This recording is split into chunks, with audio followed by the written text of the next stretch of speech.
Dear students, welcome back to right to success. आज हम English literature का बहुत ही मोस्ट इंपॉर्टेंट टॉपिक डिस्कस करने वाले हैं। नोवेल क्या होता है, इसकी डेफिनेशन क्या है, इसका ओरिजिन कैसे हुआ था, इसका डेवलपमेंट और कैरेक्टरिस्टिक्स के बारे में हम डिस्कस करेंगे। A novel is a long narrative work written in a prose. एक लॉन्ग नैरेटिव वर्क होता है जो प्रोज में लिखा जाता है। ये प्रेजेंट करता है एक स्टोरी को जो बेस्ड होती है ह्यूमन एक्सपीरियंस पे, इमोशंस पे और सोशल सिचुएशंस एंड रिलेशनशिप्स पे। ये इपिक पोइट्री भी एक लॉन्ग नैरेटिव वर्क होता है। तो उससे और इसमें डिफरेंस क्या है? इपिक पोइट्री क्या है, वर्स में लिखी जाती है, और लेकिन नोवेल जो एक लॉन्ग नैरेटिव है ये लिखा जाता है प्रोज में। ये डिफर फ्रॉम शॉर्ट स्टोरी से भी डिफरेंट होता है क्योंकि इसमें ये बहुत ही लंबा और लॉन्ग होता है। इसमें डिटेल्ड और कॉम्प्लेक्स कैरेक्टर्स होते हैं, अलग अलग कैरेक्टर्स दिखाए जाते हैं पूरे डिटेल्ड में। लेकिन शॉर्ट स्टोरी में 2-3 कैरेक्टर्स होते हैं, उसके पीछे शॉर्ट स्टोरी चलती है। लेकिन नोवेल में ऐसा नहीं है, उसमें कोई 20-25 कैरेक्टर्स चलते हैं, उसमें एक लॉन्ग स्टोरी चलती है। वर्ल्ड का जो फर्स्ट नोवेल है उसके ऊपर क्या डिस्कस करते हैं।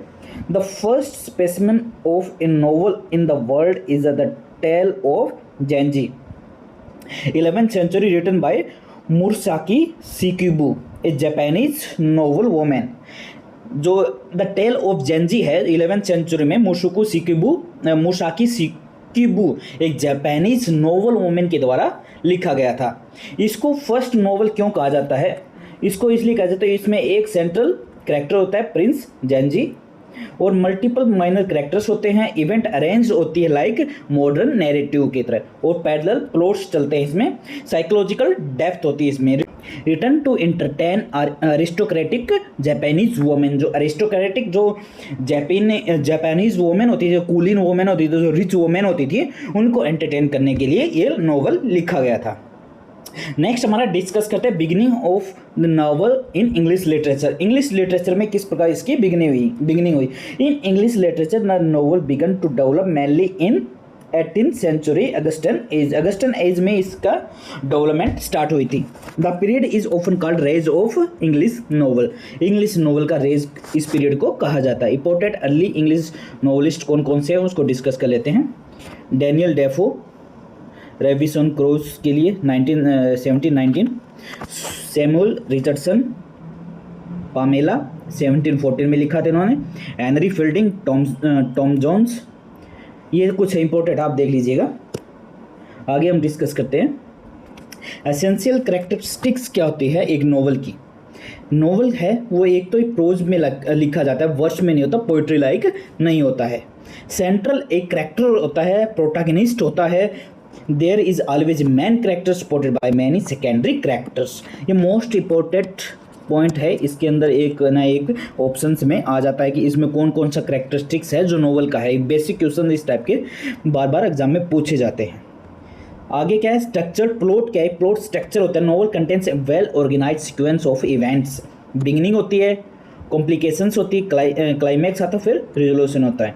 स्टार्ट होता है, उसमें क्या है, कैरेक्टर के बारे में इसकी बिगिनिंग है, उसमें बताया जाता है, उसके कैरेक्टर को इंट्रोड्यूस किया जाता है। फिर कॉम्प्लिकेशंस आती हैं, अभी ये सिचुएशन आ गई है, इसको हल करने के लिए जो प्रोटैगनिस्ट है उसके पीछे भागता है, और इस टाइप की कहानी बनती है। फिर क्लाइमैक्स आता है, और फिर उस सॉल्यूशन होता है, उस जो इशू होता है, जो समस्या, जो प्रॉब्लम रेज होती है, उसका फिर सॉल्यूशन होता है लास्ट में। नैरेटिव टेक्निक क्या होता है, पॉइंट ऑफ व्यू क्या होता है। Narrative technique can be narrated from first person narrative हो सकती है, थर्ड पर्सन ओमनिसेंट हो सकता है, जो उसको सब कुछ पता है।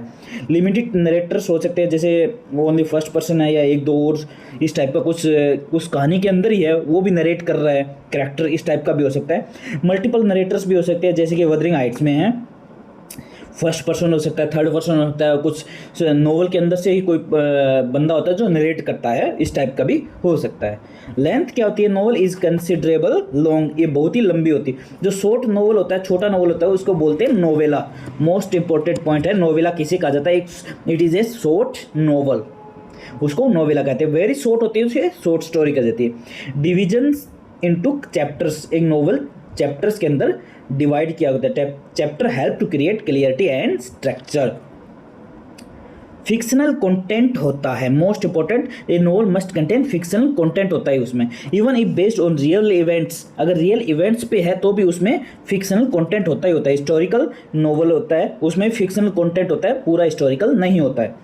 Pure non fiction is not called novel, जो नॉन फिक्शन ऐसा कुछ होता ही नहीं है, उसमें फिक्शनल एलिमेंट होते ही होते हैं। जिस प्रकार ये मूवी आई है अभी धुरंधर 2, उसमें हमारे जो नोटबंदी है उसका कोरिलेट किया गया नरेंद्र मोदी से, लेकिन उसमें एक्चुअल में ऐसी कोई घटना ही नहीं हुई थी, इसलिए ये एक फिक्शनल है। हिस्टोरिकल नोवेल हिस्टोरिकल इवेंट्स के साथ कोरिलेट करके एक फिक्शन नोवेल को बना के उसके ऊपर ये मूवी बनी है। 3 एक्ट स्ट्रक्चर होता है, यूनिवर्सल प्लॉट पैटर्न है ये। इसमें पहला एक्ट क्या होता है, पहले एक्ट में इंट्रोडक्शन होता है, कैरेक्टर्स को इंट्रोड्यूस किया जाता है, सेटिंग किस प्रकार की है उसको एक्सप्लेन किया जाता है, इंसाइटिंग इंसिडेंट ऑकर्स होती है, स्टोरी बिगन होती है, कुछ घटना घटित हो जाती है पहले में एक्ट में। सेकंड एक्ट क्या है तो राइजिंग एक्शन होता है, कॉम्प्लिकेशंस आते हैं, प्रोटैगनिस्ट फेसेस ऑब्स्टेकल, प्रोटैगनिस्ट है वो ऑब्स्टेकल है जो समस्या है उसको फेस करता है। नेक्स्ट न्यू चैलेंजेस आते हैं, सब प्लॉट होता है उसका, फिर टेंशन बिल्ड होती है, उसमें टेंशन किस प्रकार का है उसमें उसको फिर सॉर्ट आउट होता है। Mid point twist often appears, climax and resolution, ये लास्ट रिसोल्यूशन, क्लाइमैक्स आता है और सॉल्यूशन होता है उसका, ये लास्ट दो होता है, हमने ऑलरेडी डिस्कस कर लिया है। बिग कंफर्टेशन एंड इमोशनल क्लाइमैक्स होता है, स्टोरी एंड हो जाती है, लूज एंड्स टाइड अप। ये है मेन कैरेक्टर्स जो नोवेल के हैं जो आज हमने डिस्कस किया। नेक्स्ट वीडियो में हम इन नोवेल के अलग अलग जो टाइप्स हैं, सब जनरा है, उसको डिस्कस करेंगे। अगर आपको वीडियो अच्छे लगे हैं तो लाइक करें, सब्सक्राइब करें और बने रहिए राइट टू सक्सेस के साथ। इसके नोट्स हमारे ऑफिशियल टेलीग्राम चैनल पे अपलोड कर दिए गए, आप वहाँ से इसके PDF नोट्स ले सकते हैं। थैंक यू, जय हिंद।